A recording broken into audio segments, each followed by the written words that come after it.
Hello and welcome back for another Torah Tuesday. Last week, we talked about my favorite passage in the whole Bible. Exodus 19, especially verses 4 through 6 are my favorite.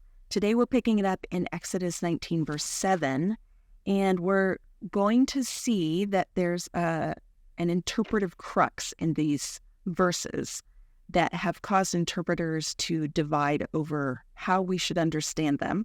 So I'm going to carefully walk through the reasons behind why I land where I do on this question. So the question is whether or not Israel was supposed to ascend Mount Sinai in Exodus chapter 19.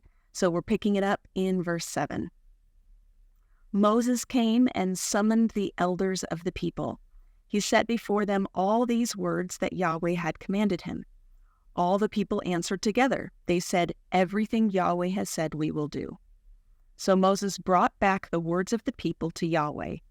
Yahweh said to Moses, "Behold, I myself am coming to you in a dense cloud, so that the people will hear when I speak with you, and moreover they will always trust you." So Moses recounted the words of the people to Yahweh. Yahweh said to Moses, "Go to the people, sanctify them today and tomorrow. Let them wash their outer garments. Let them be ready by the third day, for on the third day Yahweh will come down before the eyes of all the people upon Mount Sinai. Make boundaries for the people all around the mountain, saying, 'Guard yourselves from going up the mountain or touching its edges. All who touch the mountain will surely die. A hand must not touch him, for he shall surely be stoned, or he shall surely be shot through. Whether beast or man, he shall not live. With the summons of the ram's horn, they may go up on the mountain." Okay, so Moses summons the elders to give them the instructions that he has received from the Lord. We've encountered the elders several times before in this book, and it seems to be maybe various groups of various sizes, depending on where we encounter them. So in chapter 3, verses 16 and 18, the elders accompany Aaron and Moses when they go to confront Pharaoh. In chapter 12, verse 21, elders refers to the heads of households who select the lamb for the Passover. In chapter 18, verse 12, the elders are those who participate in the covenant meal with Jethro. And in chapter 24, verses 1 and 9, it seems to refer to an elite group of 70 men who are able to come partway up the mountain with Moses and Aaron. So whoever these people are, whichever group we're talking about here, they speak with the people and they get a favorable response. The people respond with, "Everything Yahweh has said we will do." So they haven't yet heard all of the things that Yahweh is going to expect of them, but they have come to trust him, and they realize whatever he says is what we want to be doing. And we're going to see that same phrase pop up again in chapter 24, verses 3 and verse 7. This phrase shows us that God is not foisting upon the people something against their will. He's not imposing his law upon them. They're receiving it gladly. Verse 9 is very important for this question of whether or not the people should ascend the mountain, because it indicates God's intention to reveal himself in such a way that the people will recognize Moses as the proper mediator. So again, verse 9 says, "Behold, I myself am coming to you in a dense cloud, so that the people will hear when I speak with you, and moreover, they will always trust you." So the idea is that Moses is going to approach the presence of God on the mountain. He's going to enter into the cloud, and God will speak directly with him, but the people down at the base of the mountain will hear the sound of God's voice, and they will recognize there's divine revelation happening on top of the mountain, and Moses is the one whose words we need to trust because he's the one who's hearing this firsthand. Okay, so that's important to keep in mind for later. Moses is told to prepare the people for this divine encounter. Even if they're at the base of the mountain, it's still important for them to be prepared. So that involves washing their outer garment. It's not all their clothes, it's their outer garment, and that happens to be the garment that we're told in chapter 12, verse 35, that the Egyptians have given to the Israelites. Remember the plunder that they received as they were leaving Egypt. Among the plunder was this outer garment for themselves and their children, and that's what's being washed. So it's possible that the idea is we need to cleanse ourselves from the defilement of the nations as we come into the presence of God. We have a similar scene in Genesis 35, verse 2, when Jacob asks his whole household to wash their clothes and put away their foreign gods before they come into the land. The other aspect of their preparation is to abstain from sexual activity. This is a matter of ritual purity, so it's not saying that sex is wrong or bad. If it happens between husband and wife, it's totally within God's will.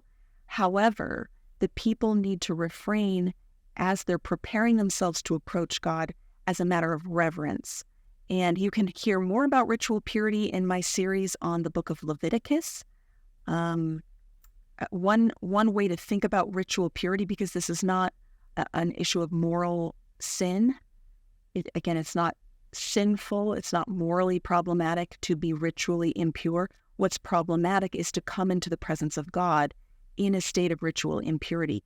So one way I like to explain this is the COVID pandemic made us all much more sensitive about coughing and sneezing and being sick. Now, there's nothing morally problematic about getting sick. If you have a fever and you're coughing or sneezing, it doesn't mean there's anything bad about you. What's bad is to take those germs into a crowded room and without covering your mouth, just start coughing and sneezing over everybody else. In a similar way, if you're in a state of ritual impurity, you're not prepared to come into the presence of God. It would be dangerous. Okay, so now the question of whether or not they should ascend the mountain.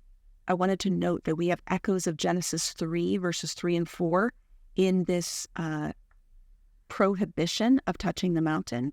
It says in verse 12, all who touch the mountain will surely die. And you might hear there an echo of Eve's words to the serpent that they're not even supposed to touch the tree. And the serpent's response, oh, but you won't surely die if you do that. So we have echoes of the original test of Adam and Eve's obedience here in the test that God is giving the people, saying, don't touch the mountain or you will surely die. Those who get too close to the presence of God are putting themselves in danger. Similarly to, I like how the BibleProject talks about God's holiness in the holiness video, because they compare it to the sun. The sun brings warmth and light. It's something very good. But if you travel too close to the sun, it will burn you up. We're not prepared to be that close to the sun. We don't have bodies that can handle it. And in a similar way, people don't have bodies that can handle being that close to the presence of God without being zapped or without experiencing negative consequences. So that might be similar. Now, it is worth noting that it's not like if you touch the mountain, God will zap you. The boundaries that God tells them to put around the mountain are so that they don't cross it and touch it.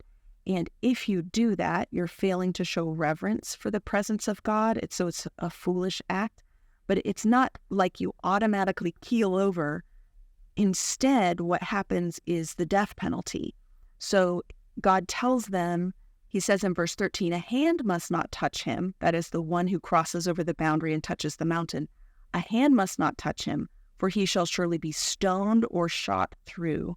So, in other words, the death penalty is to be administered by stoning or by shooting someone with arrows, someone or something. This is also true of an animal that breaks through this boundary. And that is so that those apprehending the person who's crossed that boundary do not have to themselves cross the boundary, and they don't have to touch the person who's now come too close to sacred space.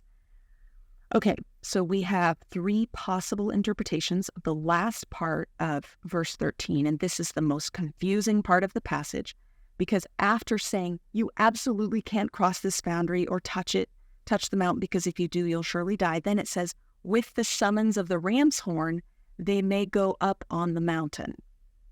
Now, some have translated this in other ways. They may go up to the mountain, or they may go up near the mountain. That may be one way to solve this seeming contradiction between the prohibition of touching the mountain and the invitation to ascend. So there's three possible interpretations, three main ways people have tried to make sense of this. The first is to see that the invitation to ascend was a test that they could pass by refusing to approach God. This is a test saying, hey, what do you think? You want to come on up? And the right response is for people to say, no, I'm not qualified to be in the presence of a holy God. I need a mediator. And that would connect back with verse 9, where God says his intention is for the people to recognize that Moses is the proper mediator. This is the approach taken by Michael Kibbe in his published dissertation, also by Propp in his commentary. Option number two is to see the separation from God as temporary, after which the people could ascend. So this approach says, okay, you're not supposed to touch the mountain during the 3 days of preparation, but after the 3 days, when the ram's horn sounds, you're supposed to approach and then even go up on the mountain, because at that point you'll be ready to do so. And by that reading, it's a tragedy when the people don't ascend the mountain. This is the view held by Tim Mackey and as well as by John Sailhammer, and you can hear Tim explain his view in the BibleProject podcast, where he works his way through the book of Exodus. There's also a podcast episode in that series where he and I discuss this issue. So if you want to hear two different perspectives side by side, I invite you to check out that podcast, and I'll link it in the description below. The third approach is that the they of verse 13b, in other words, with the summons of the ram's horn, they may go up on the mountain, that the they here is not referring to the entire nation, but only to Moses and Aaron, or perhaps the elders. They are the ones that can ascend as soon as the ram's horn sounds. So the important thing to note at this juncture, and this is where we're going to stop for today, the important thing to note is that there's a kind of ambiguity or seeming contradiction in God's instructions, and the rest of the chapter is going to help us navigate this question of, are we supposed to approach God or are we not? Who is properly prepared to approach God, and how is this going to work going forward? That is the big question of the narrative. I hope you found this interesting. I would love to hear your thoughts in the comments below, what you think is going on here, because there are lots of different ways of trying to make sense of it. All right, have a great week.